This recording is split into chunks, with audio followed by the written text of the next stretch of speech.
Today we're doing some Advanced Dungeons & Dragons 1st edition, and what we're looking at is the player character's number one enemy.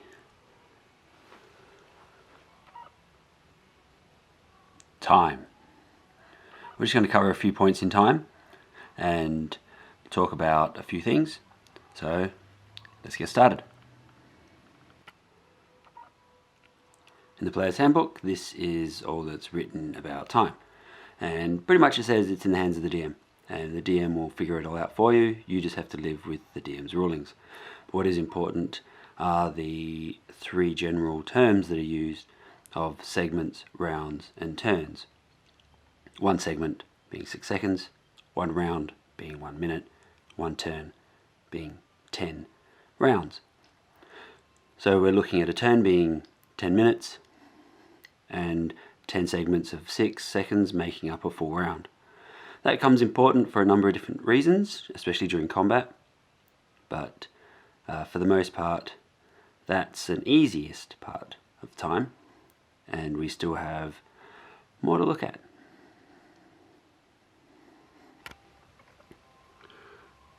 So time's important for characters pretty much starting right at the beginning, where we have age. And we have a maximum age that the character can't live beyond, and we have starting ages which are usually in considered the young adult or early mature stages, so somewhere between what humans would call like 17 to 21. And as they progress, sometimes events occur that cause aging to occur. And if a character dies prematurely, they can be raised, they can be resurrected, they can be reincarnated. But once you hit your maximum age, you can't come back, short of wish or alter reality and so on. So that's a thing to remember. Some races live for hundreds of years, or thousands in terms of the elves, but for the most part, within a couple of hundred, it's the great equalizer. So that's why time is important to keep track of. Not just in terms of how many years the characters have been working for, but also in terms of the campaign. So if we flip over to here, flipping and turning, page 37 of the DMG, we're talking about time here. Now I'm just going to go straight to here. You cannot have a meaningful campaign if strict time records are not kept. So this is where it's really important for the DM to work out how time is working and how time is distributed. 7 days a week, or 30 days in a month, etc., or more or less, or larger or shorter, or whatever. It's all up in the hands of the DM and the milieu that's being used, but needs to be kept track of. The adventurers may start on day 1 of their career. It might take 2 days to get to where they need to go. They might spend 2 days in a dungeon. They might also then spend 3 days limping back. Then one character may end up having to spend a week or 2 in training. And now all of a sudden you can tell that we've got certain time frames of that's been a whole month with just one single adventure in their lives. And that's where we need to look at how long it takes for certain things to occur. We've already discussed experience and leveling up, which includes time, but now we need to look at what do we do with the players in those moments between. We know that from casting spells, there's a recovery time. Every time they use up a slot, it's not just a matter of how many hours rest beforehand, but also the 15 minutes per level per spell. And if the magic user is putting together 4 first level spells, that's an hour of morning time. What's everyone else doing? What are we going to be doing in that hour? So if a player needs to have 4 hours of rest, or at least 4 hours of rest, it's going to be 5 hours to recover all spells and get everything ready and so on. How long does it take to make camp? A few hours. Why is all of this kind of important? Because the DM wants to work out how wandering monsters are going to occur. And that's why it's very, very careful. Because if you say, right, every turn we check, well, that's 10 rounds. Players just have to walk down a corridor and they'll encounter a wandering monster. Because it can take them up to 10 rounds to actually get from one end of a corridor to another, which we'll cover in a few moments. So what we have to keep in mind is that the characters need rest, they need to be able to recover, and practice on a daily basis. One of the most important things relating to time is, of course, thieving skills. How long does it take to move silently? How long does it take to open locks, and so on? Now, there's something very telling that's in this moving silently section here. We'll just do this one first. Is that it uses exploratory movement, which we haven't really covered or talked about. And that's when the players say, I'm walking down the corridor being careful. Now suddenly they're moving at their feet, what would be their inches in effect, per round in feet. So a 12-inch movement, which you can move 120 feet if you're just moving and combat moving and whatever else. But if you're going to do the exploratory movement, then that's 12 feet per round. So you're moving very slowly, keeping an eye out for all those traps and tricks and all the other little nice things that might be popping up everywhere. So now to move down a corridor that's 40 feet long, well, that's going to take 3 or 4 minutes. And again, the DM needs to keep track of roughly an idea of time, because the universe still turns around, whether it's an inhabited castle, whether it's an unexplored dungeon and there are beasties inside, and how they move around and where they're going. Opening locks for the thieves. This is where it's 1 to 10 rounds, but it's dependent entirely upon the experience of the thief. So for the most part it's 1 to 10, but it shouldn't take too long to do simple locks, which are 1 to 4, and that's where it comes into what the DM has to figure out with terms of complexity and how well the player is able to work it. A first level thief might almost always use the 1 to 10 rounds, but then a 10th level thief might be able to do a lock within a round or within a couple of rounds, and that's again up to the purview of the DM, because that's how it works. There's no hard and fast rules about some of these things. The complexity of the lock is what we're talking about, and a complex lock might take longer.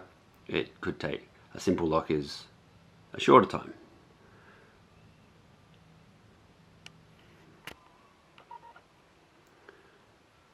So for special abilities, and I suppose powers, as for the lack of better words, they also take time to activate and to use. For the most part, things like infravision people take for granted. I just turn it on and turn it off. It actually requires a round of concentration, and a round of concentration beforehand, and then you need to concentrate whilst you're actually doing it. So how long can you maintain a steady thought of concentration? That's entirely up to the DM again. Whether it's a few rounds, 5 rounds, 6 rounds. Walking around with just pure infravision on may be possible, but then turning it off would require concentration to flip it back. Same thing with some of the other abilities as well, like the paladin's detection from evil. They need to stop, slow down, concentrate, in effect pray to get their ability. That's a full round, and then able to actually activate their detection powers. So the other options that players have is whenever they're exploring, that can always take up to 10 rounds. So when the dwarven, gnomes and halfling characters need to investigate an area, that requires concentration and searching within those zones, and that is all 1 turn or 10 rounds. So time is something that needs to be kept track of, even at a minute level for what's happening within a dungeon, because as we said, it's a living, breathing organism, and when a player decides, yep, we're just going to see if we can listen through this door, not as a thief listening, but as a listen through the door, then that's a number of rounds that it takes to be able to get ready, quieten everybody, lean against the door, try and concentrate, and so on.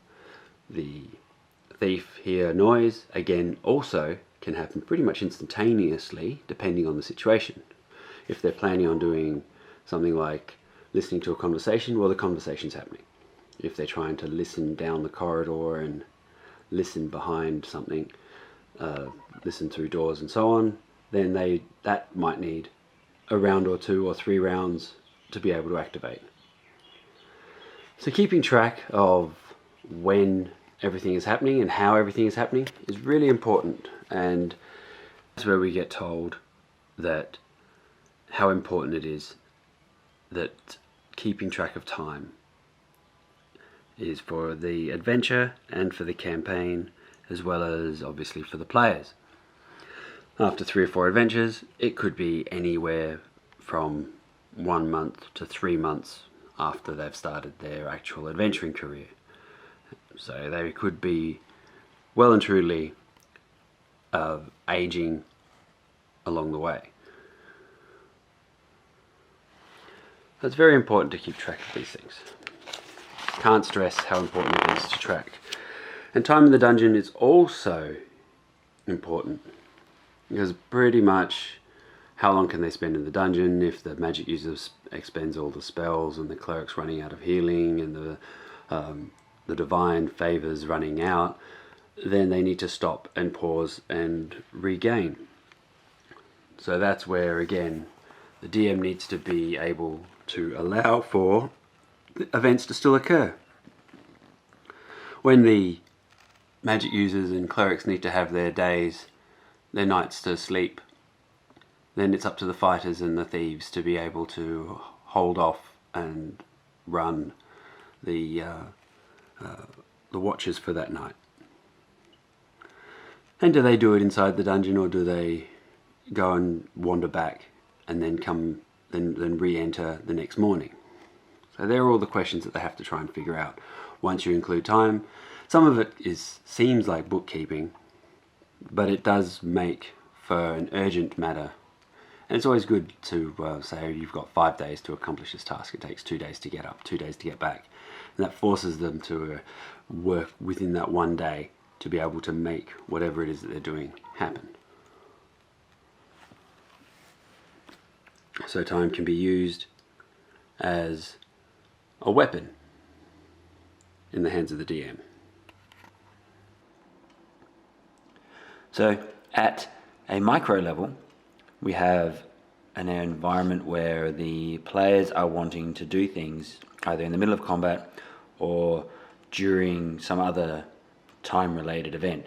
Classic example, I'll hurl oil at the monster, ignite it, drink my potion of invisibility, sneak up behind it and stab it in the back. As if the player is going to be able to do that all in one single combat round. And players will try. They will try to do these things. They expect that they can do a lot more in 1 minute than they can, but on the other hand, sometimes 1 minute is actually a long time, and that is something that they can, there are a number of activities they can perform. Something for the DM to do is to work out how many segments that might be, or not so much an exact how many segments, but an initiative modifier. So if the character wants to rummage through a backpack in order to find a potion and drink it, well, the potion takes a couple of segments to actually take effect, but to rummage around the backpack, it might be 2 or 3 segments in effect, or plus 2 or 3 on that particular character's initiative modifier. So at a micro level, time is important so that we can work out how much activity we can get on with during a combat, or just during something that if the room's filling up with water, with poison or something, and slowly they need to act. Initiative, the 1 minute rounds, all of that become important.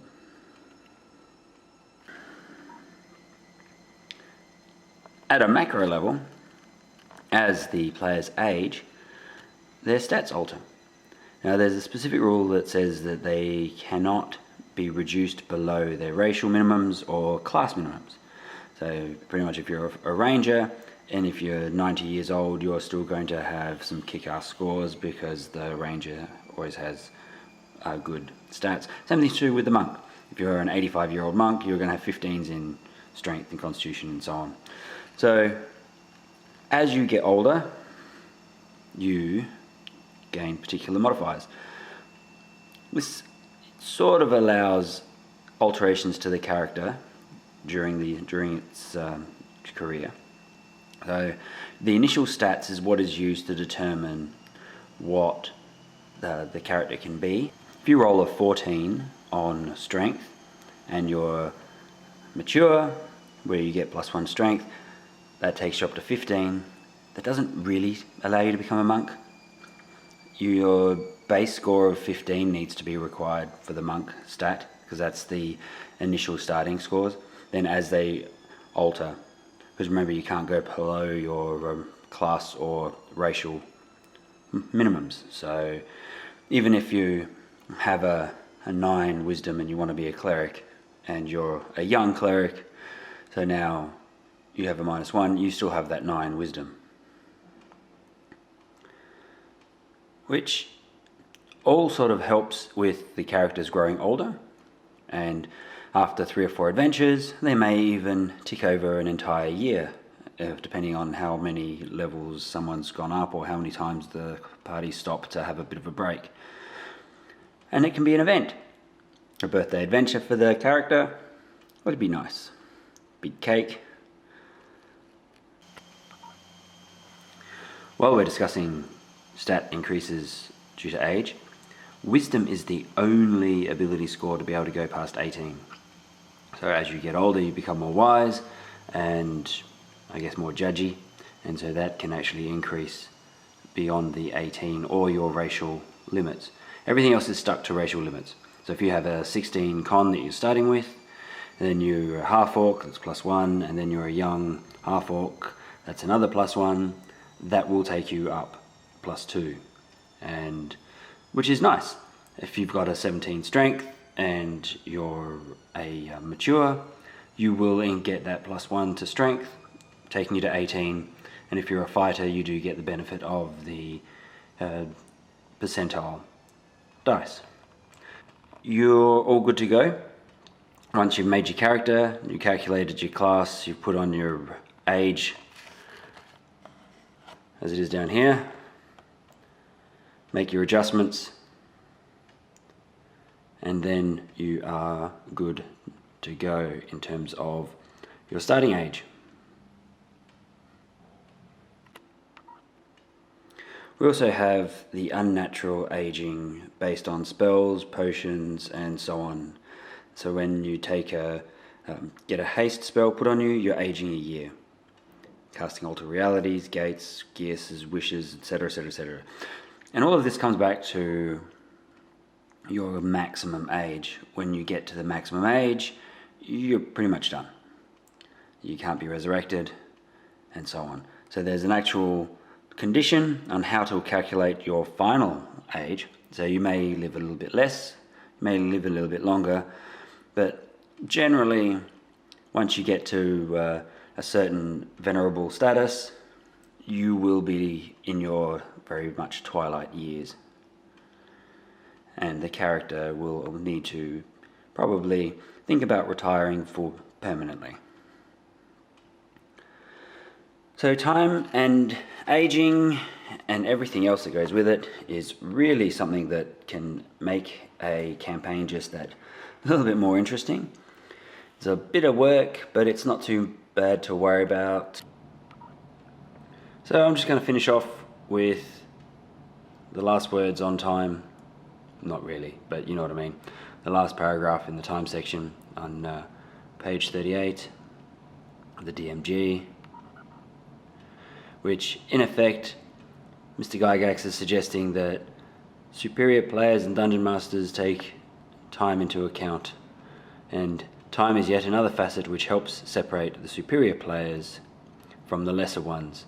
If timekeeping is a must from a penalty standpoint, it is also an interesting addition from the standpoint of running a campaign.